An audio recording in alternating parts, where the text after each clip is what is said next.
What if the thing you have worked your entire life to become is the exact thing that is now destroying your ability to grow further? What if right now, in this moment, the greatest prison you live in has no walls, no guards, no locks, because you built it yourself with your own achievements, your own titles, your own identity? Most people are afraid of failure. But the ancient masters of the mountain were afraid of something far more dangerous the moment a student arrived, because arrival is where movement stops. Arrival is where the warrior puts down the sword and picks up a mirror. And once you start performing who you became instead of being who you are becoming, the trap has you silently, beautifully. You will not feel it as a trap. You will feel it as confidence. You will feel it as finally knowing yourself. But watch, just watch what happens the next time someone challenges your identity. Watch how fast peace becomes defense. Watch how fast wisdom becomes ego. Watch how fast discipline becomes pride. The Shaolin masters had a name for this.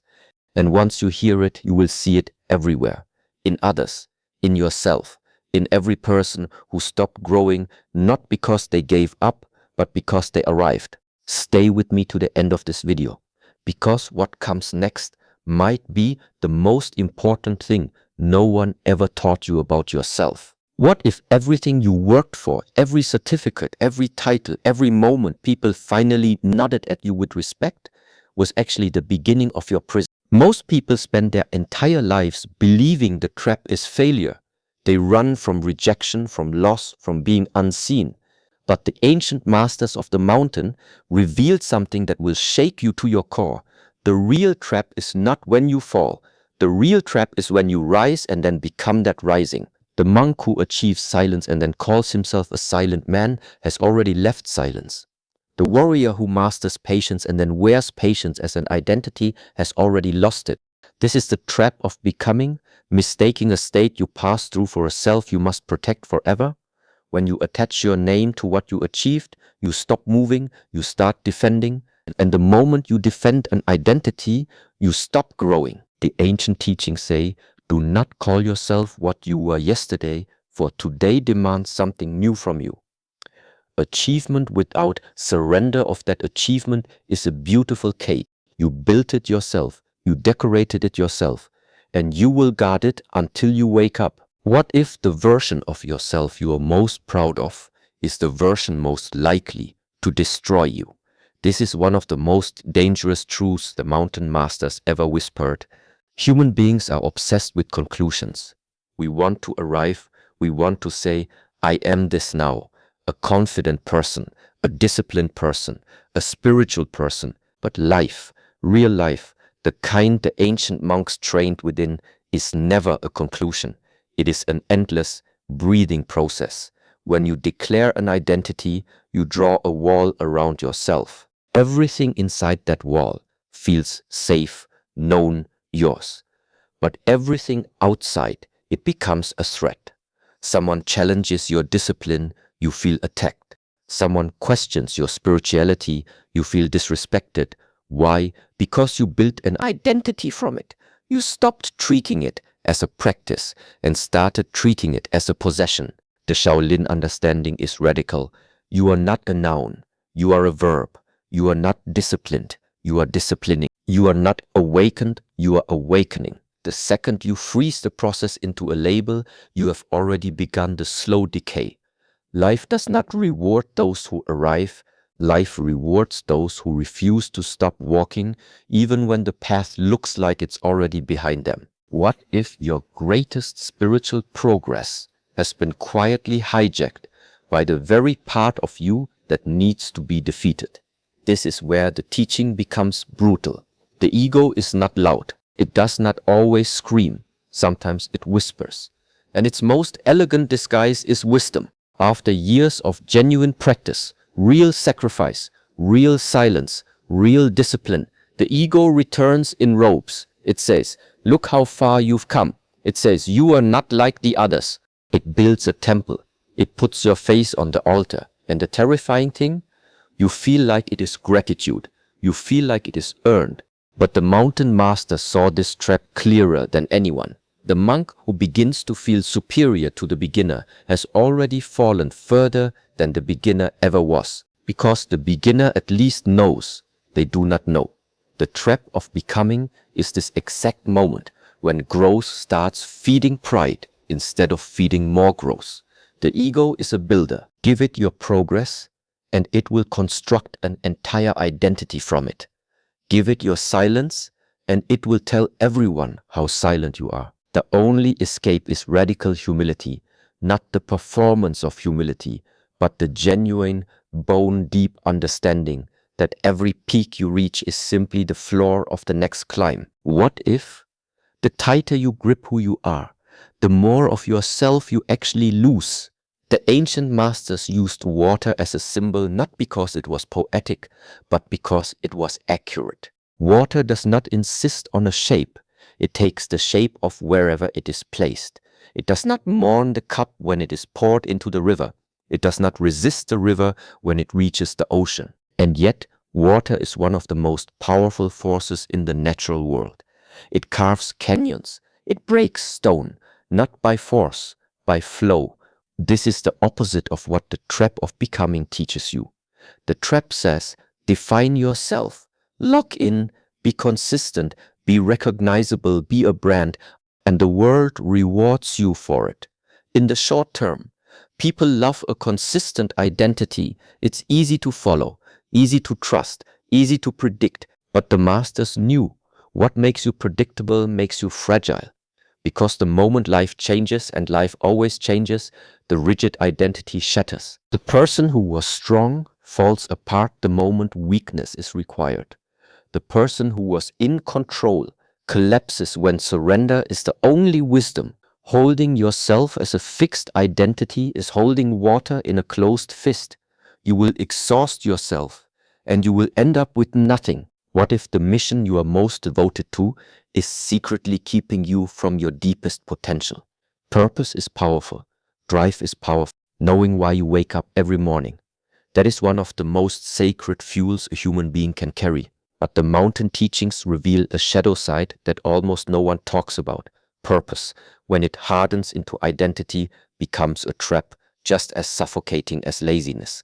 The man who has decided he is a teacher will one day stop learning, because learners admit they do not know, and teachers cannot afford that. The woman who has decided she is a healer will one day resist being healed, because healers give, and receiving feels like weakness.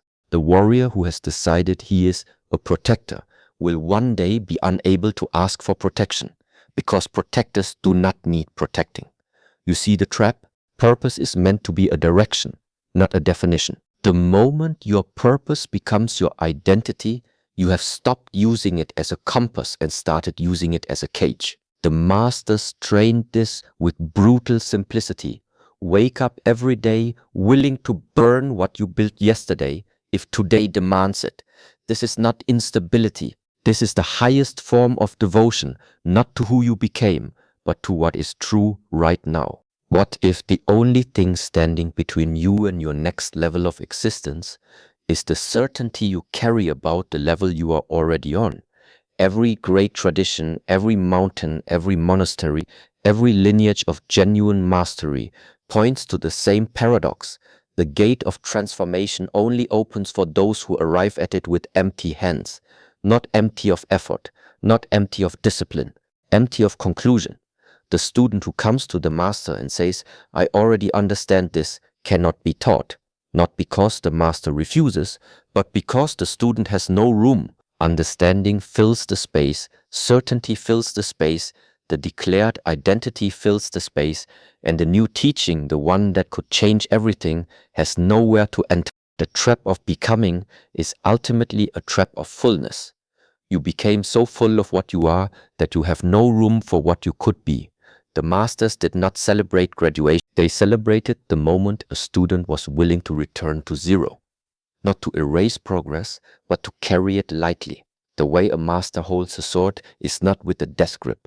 It is with a living hand, firm enough to use, loose enough to adapt.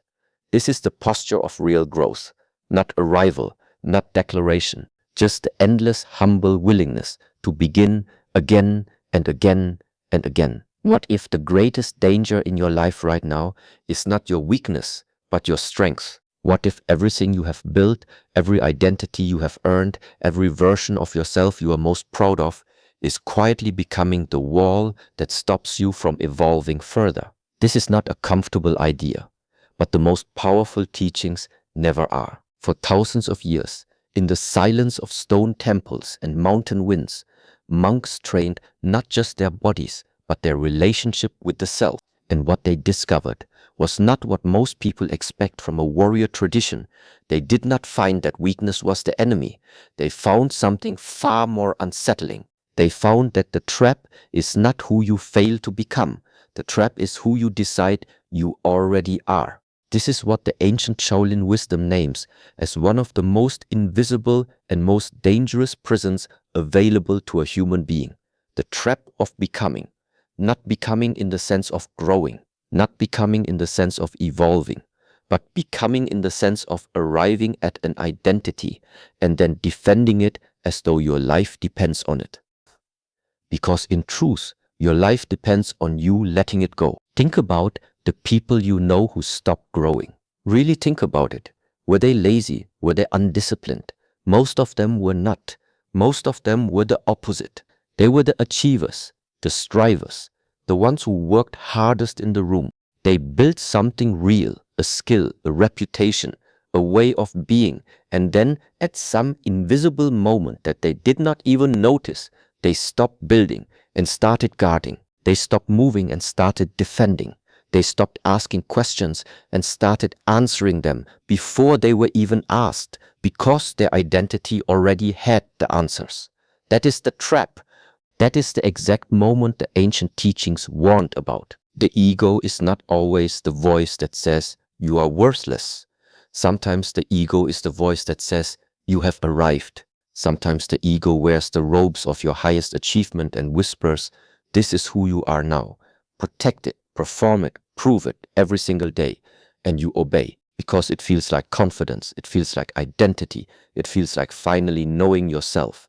But the masters saw through that feeling with absolute clarity. They called it the most elegant prison ever constructed, one where the prisoner builds every wall themselves, decorates it with their own victories, and then mistakes the decoration for meaning. Water does not insist on a shape. This was not poetry to the mountain traditions, it was a training manual. Water is the most powerful carving force in nature precisely because it never decides what it is. It becomes the cup, it becomes the river, it becomes the ocean, and it mourns none of them because it knows the shape was never the point, the flow was always the point. The moment you decide you are a fixed thing, a confident person, a disciplined person, a spiritual person, an expert, you have stopped flowing. And the world that keeps moving, keeps changing, keeps asking new things of you, begins to leave you behind. Not because you are weak, because you are frozen. Purpose is sacred, but purpose held too tightly becomes prison. The teacher who has decided they are a teacher stops learning. The healer who has decided they are a healer resists being healed. The protector who has decided they are a protector cannot ask for protection. Every role, every label, every identity, no matter how noble, contains a shadow. And the shadow always says the same thing, you are this now. Do not become anything else. The teaching from the mountain is not to abandon purpose. It is to hold it like a compass, not like a cage. To let it point your direction without locking your destination. Because the deepest purpose a human being can carry is not the destination at all. It is a quality of movement, a willingness to go where truth leads, even when truth leads somewhere your identity never planned. This is what the ancient Shaolin tradition ultimately teaches about the trap of becoming. Not that you should stop growing, not that you should stop achieving, but that every peak is simply the floor of the next climb, that the most dangerous thing you can do after reaching a new level is stay there in your mind, building monuments, putting up signs, telling every new arrival that this is where you live. The masters did not celebrate graduation. They celebrated return to zero, not as failure, as the highest act of readiness, the willingness to be a beginner again, even at mastery. especially at mastery. So the question is not whether you are growing. The question is whether you are willing to release what you grew into so that growth can continue. Whether you are willing to hold your identity loosely enough that life can reshape you when reshaping is what is needed. Whether you can look at the version of yourself you are most attached to and say, I am grateful for you and I am not you anymore. I am what comes next. I am still becoming and I will never stop.